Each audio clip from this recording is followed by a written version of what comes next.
there. Today is Wednesday, July 13th. I'm Danielle Wiggins with your 3 News Now morning update. Thanks for spending a few minutes with me on the WKYC YouTube page. We start with Holly, who's tracking scattered storms for later today. Yes, and in fact, Danielle, I have fast forwarded here on our National Design Mart forecast to about 2 this afternoon, and we're already seeing some of those showers and thunderstorms fire up, and that will continue as we head into early evening. So dinner time definitely impact there. We get past the early evening and we start to clear. So it's going to be a great end to this work week. So plan on a beautiful Thursday, a beautiful Friday, and pleasant too. We've had so much of, these breaks after heat, humidity, then we're in the upper 70s, low 80s. It's going to feel fantastic as we close the week out. We are going to heat things back up over the weekend, and the weekend is looking mainly dry. Saturday dry completely, 87 the high. Sunday partly sunny, scattered storms late in the day, and then we'll have more scattered storm chances, Danielle, as we head into early next week. Holly, thank you. And this morning, we have the latest developments in the Jayland Walker police shooting.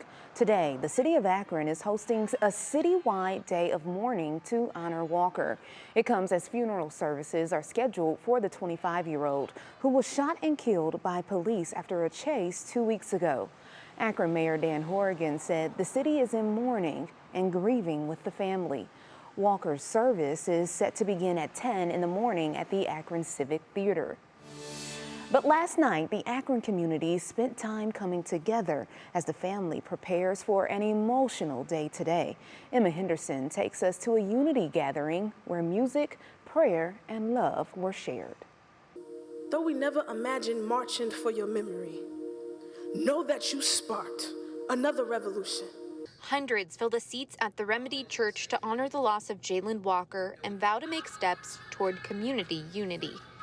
In the name of Jesus, I pray that you would comfort their hearts in ways that we cannot tonight. You promised to never leave them nor ever forsake them. Jalen Walker's cousin, Rodre Walker Jr., spoke for the family, sharing fond memories from childhood. We were experts at capturing lightning bugs in the yard.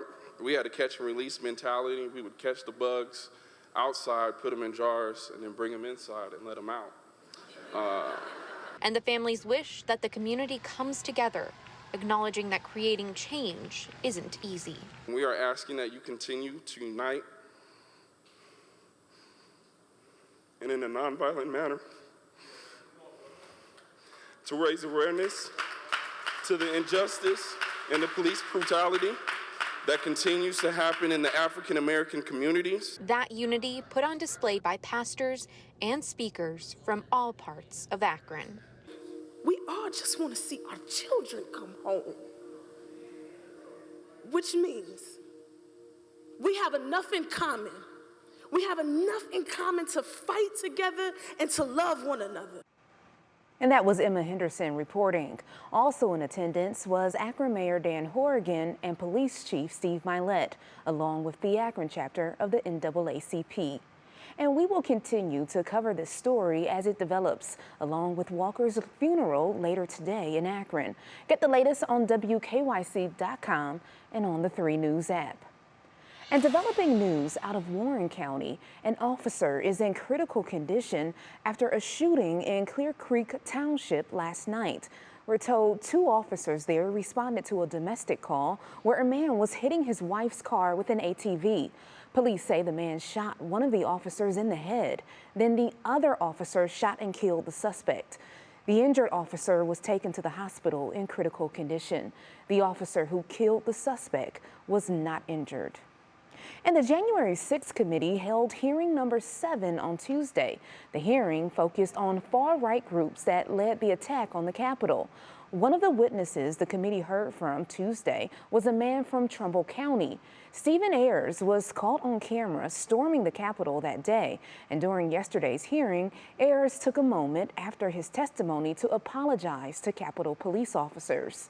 In his testimony, Ayers said he's one of several people who reposted President Trump's tweets the day of the riots, but said since then He no longer believes the election was stolen, and he worries about people who continue to follow what the committee calls Trump's big lie. I was hanging on every word he was saying. Everything he was putting out, I was following it. I mean, if I was doing it, hundreds of thousands or millions of other people are doing it, or maybe even still doing it. You know, you got people still following and doing that. Who knows what the next election could come out. Ayers was arrested back in January of last year, after he was identified in that video. He pleaded guilty last month to a misdemeanor charge of disorderly conduct for entering the Capitol, and he will be sentenced in September. Now to 3 more local headlines we're following. First, Parma Heights police are investigating a case involving hoarding and possible fraud. Robert Elsie, who's in his 70s, was found dead inside his home on Manafort Drive, trapped under boxes, magazines, and books stacked up to the ceiling. During the investigation, the skeletal remains of Elsie's mother were found inside a storage unit. According to the medical examiner, she died 10 years ago. Police tell 3 News money from Social Security and retirement funds were still being deposited into a bank account.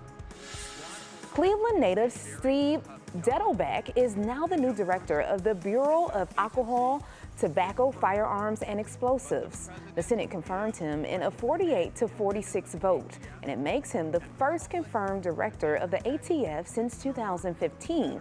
He's expected to lead the charge on the fight to combat a recent surge in violent crime and mass shootings in the U.S. Dettelbach served as the U.S. Attorney of the Northern Ohio District from 2009 to 2016.